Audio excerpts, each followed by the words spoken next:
आज शिव महापुराण जी की कथा के क्रम में आज शिव महापुराण के युद्ध खंड का 44वां अध्याय।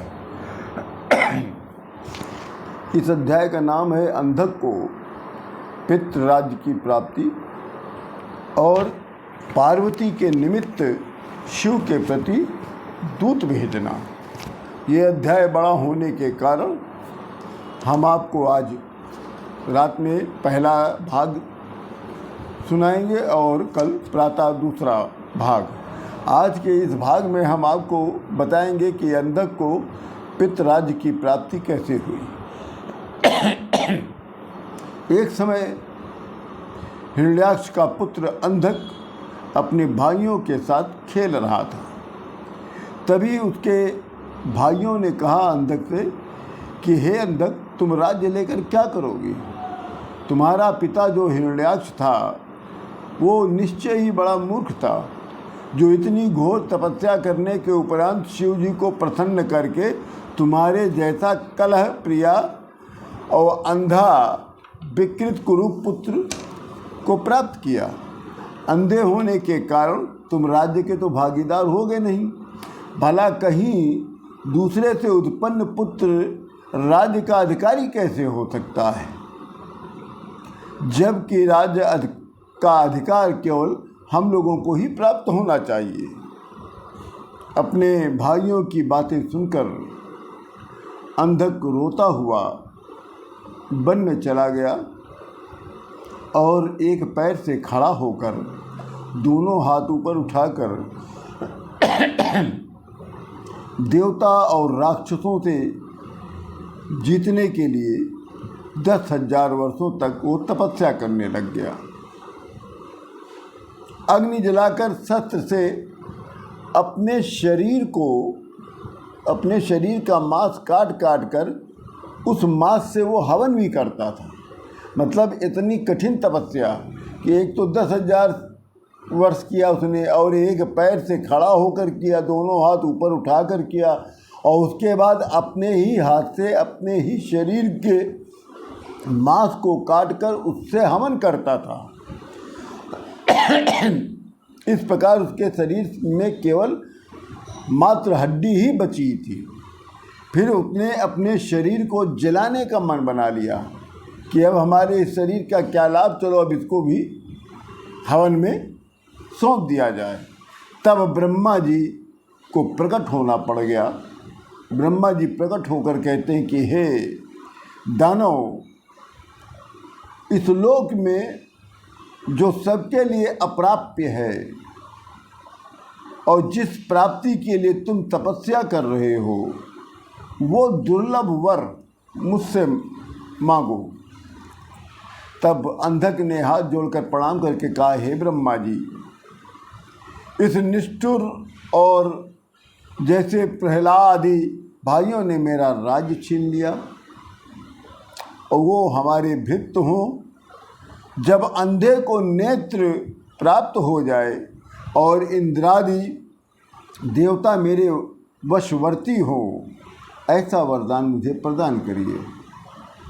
मेरी मृत्यु देव दैत्य गंधर्व यक्ष सर्प राक्षस मनुष्य दैत्यों के शत्रु श्री नारायण जी और सर्वमय शंकर आदि से भी न हो।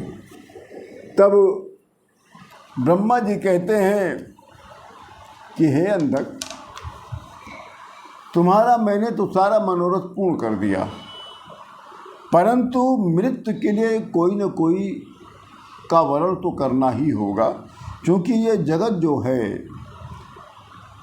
इस जगत में कोई ऐसा नहीं है जिसको मृत्यु की प्राप्ति न हो। इसलिए तुम अमर होने की बात को त्याग दो। तब अंधक पुनः हाथ जोड़कर कहता है कि हे ब्रह्मदेव, तीनों काल में हुई और होने वाली और वर्तमान में जितनी भी श्रेष्ठ सुंदरियां हैं और युक्ति स्त्रियां हैं वो सब मेरे माता के समान हैं।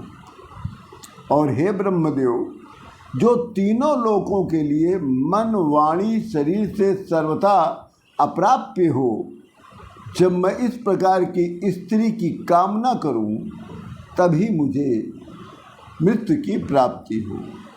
तब ब्रह्मा जी ने कहा, हे दैत्य अंधक, तुम जो भी अभिलाषा रखते हो वे सभी कामनाएं तुम्हारी पूर्ण होंगी, और तू शीघ्र उठो और जाकर अपने जो भाइयों ने तुम्हारा राज्य छीन लिया उनसे युद्ध करो और जीतो।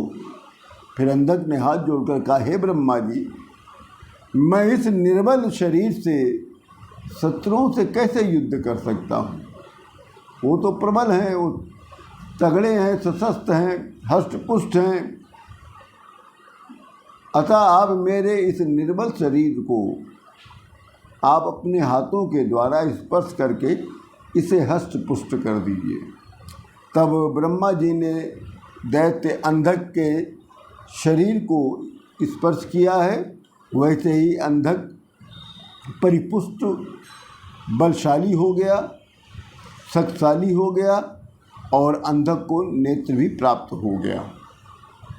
अंधक प्रसन्न होकर अपने नगर को गया।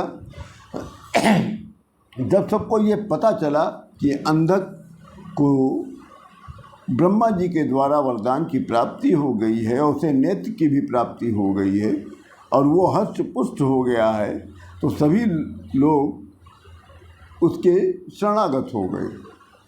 फिर अंधक ने अपने भाइयों और सेनाओं के साथ स्वर्ग की विजय की प्राप्ति करने के लिए उसने स्वर्ग पर आक्रमण कर दिया। स्वर्ग को जीतकर इंद्रादि आदि सभी देवताओं को उसने ग्रहण कर लिया। इतना ही नहीं, उसने नागों, गरुड़ों, पक्षियों, राक्षसों, यक्षों, मनुष्यों, पर्वतों, वृक्षों, सिंह सहित समस्त पशुओं को भी जीतकर अपने बस में कर लिया। स्वर्ग में जितनी भी स्त्रियां थीं सभी अंधक के साथ रमण करने लग गईं। नाना प्रकार की क्रीड़ा करते हुए अंधक को 10,000 वर्ष व्यतीत हो गया। अंधक प्रसन्न होकर वैदिक धर्मों का भी विनाश करने लग गया। अहंकार से युक्त होकर वो ब्राह्मणों, देवताओं का अपमान करने लग गया, गुरुओं का भी अपमान, अनादर करने लग गया। पृथ्वी तल पर करोड़ों वर्ष निवास करने के उपरांत अंधक मंदराचल पर्वत पर चला गया। वहाँ जाकर उसने मंदराचल पर उसने एक नगर का निर्माण किया और वहाँ पर उसने एक मनोहर नारी और अनेक स्त्रियों को देखा। ये आज जो है भाग यहीं तक है। कल प्रातः के भाग में हम आपको अंधक के द्वारा पार्वती को प्राप्त करने के निमित्त अंधक ने शिव जी के पास दूत भेजा है, इसका भाग कल आप लोग को सुनाएंगे। आप सभी लोगों को राम राम।